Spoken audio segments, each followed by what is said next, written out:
Hey there Blue Mages, Liam here, and welcome back to Blue Academy.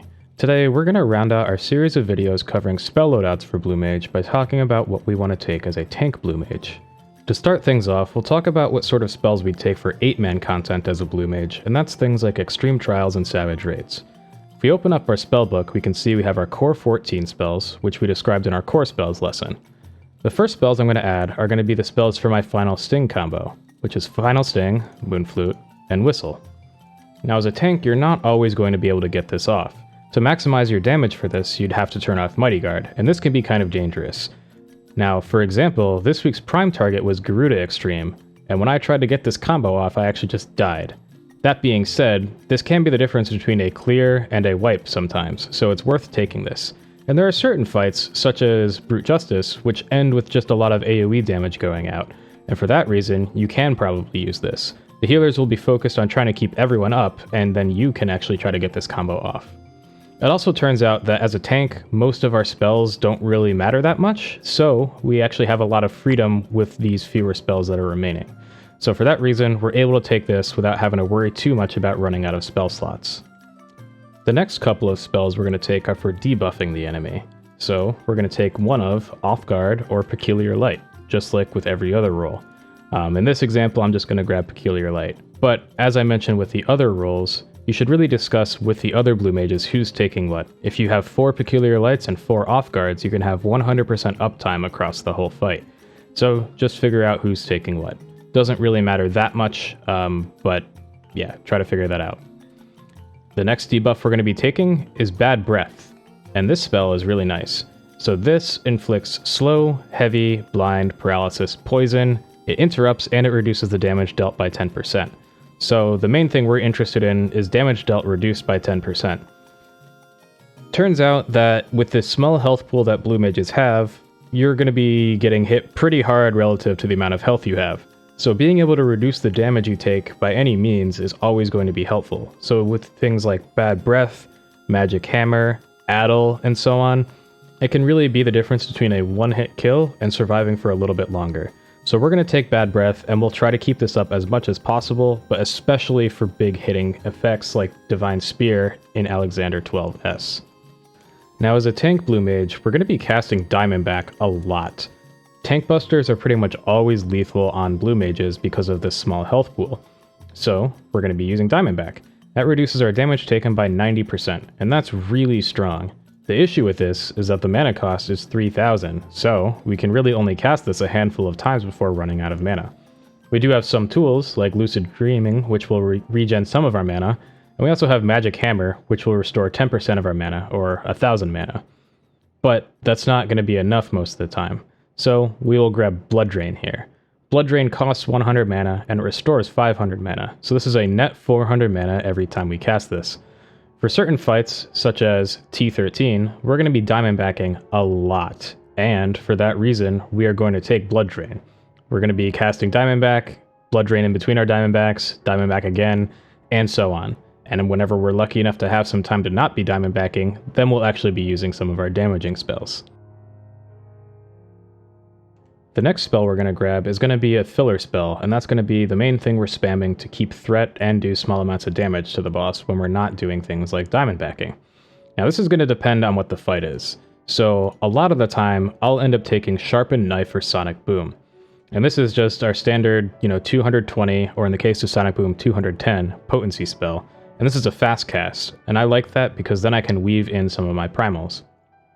The threat modifier on Mighty Guard is sufficient that you don't need to really worry about threat that much, except for on the initial pull of a fight. So we can grab something like Sharpened Knife. Now, if we're going to be tanking a lot of things at once, or if we need to generate threat on multiple targets, such as in Brute Justice, if we are tanking the bots in the second phase, I might grab something like the Look. And the Look is a cone effect, and it deals 220 potency, so it's, a solid Blue Mage spell, but also has this increased enmity effect. So this is pretty nice for that reason. We're going to be blowing up those bots really fast, there's going to be a lot of threat going out, and we need to generate that threat quickly, and it's going to be on multiple targets, so the Look is definitely helpful for that.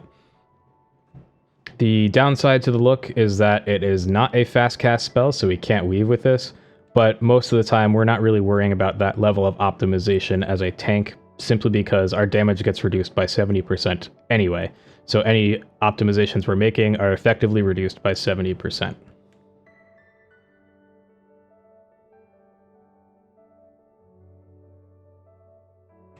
So now we are left with 3 open slots, and just like with our other roles, we will consider these to be our fight-specific utility slots. So what we put here really depends on the content that we're working on. The first spell we might consider taking is Condensed Libra.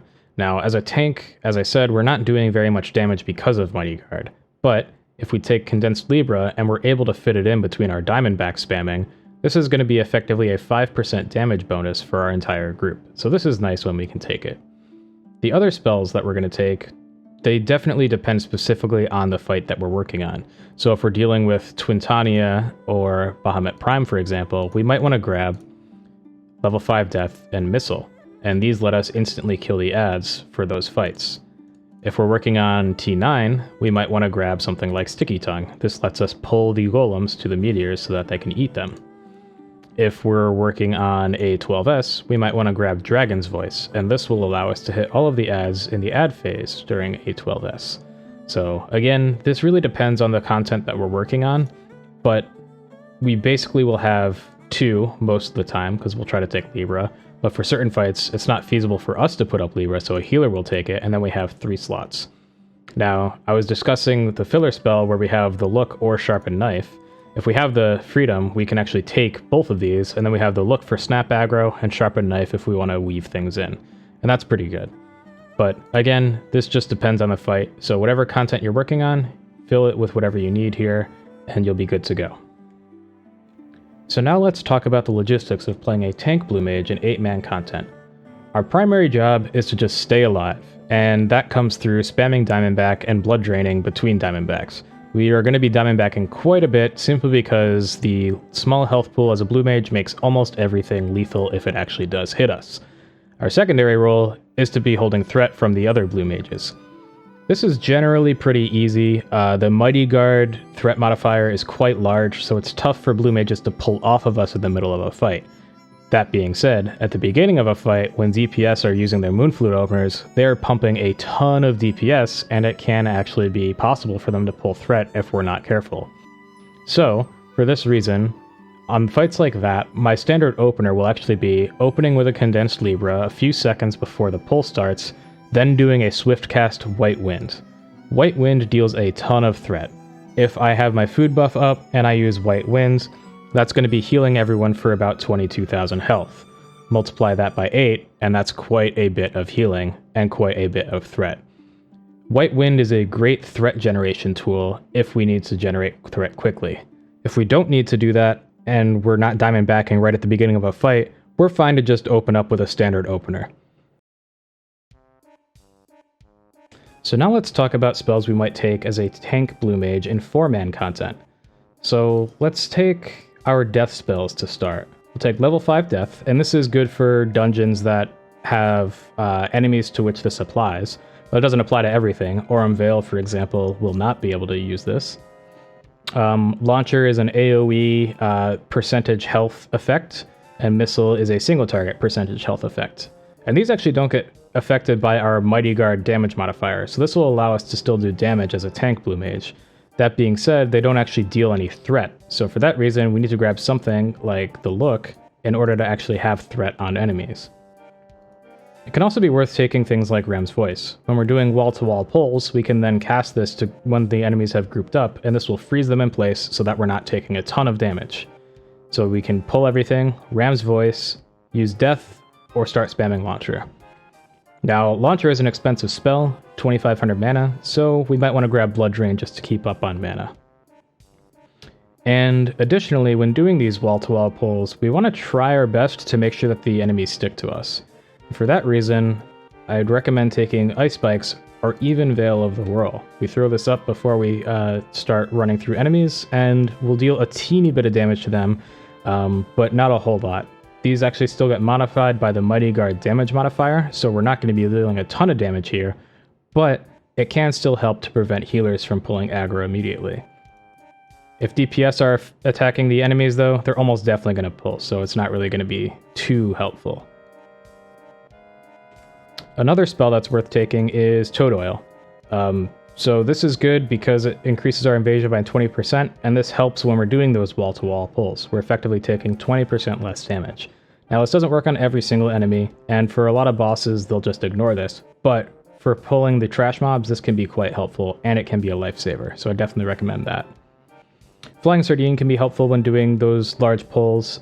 This is really our only instant cast, instant pulling type ability we have. It only does 10 potency, so nothing's going to be sticking to you when you use it, but it can be helpful just for rounding up enemies. Now again, our spell choices here don't really matter too much as a blue mage. We're not trying to min-max our damage too much because Mighty Guard kind of ruins our damage.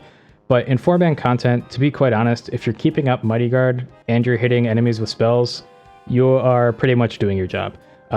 The threat modifier on Mighty Guard makes it really hard for allies to pull enemies off of you, and as long as you're just casting spells, you'll be fine. So that's it for our tank video. Playing a tank can be daunting for a lot of people as they don't like the feeling of responsibility that comes with it. Now to be quite honest, playing a tank blue mage is a little bit easier than playing a standard tank, as you mostly just play as a DPS anyway. What it really comes down to is learning your Diamondback timings, and that's where things can be frustrating. A missed Diamondback is almost always going to be a raid wipe, and some of the Diamondback timings are really tight. So it really just takes a lot of practice. That being said, once you get those Diamondback timings down and you're consistent with it, then you'll be invaluable to pretty much any raid group. Now for 4-man content, playing a tank blue mage is really fun. You basically just put up Mighty Guard and then play as you would a DPS. And this is pretty cool. You can cheese things still with death, launcher, missile, etc. You just don't see the massive DPS that you do from playing a DPS blue mage. But that's fine.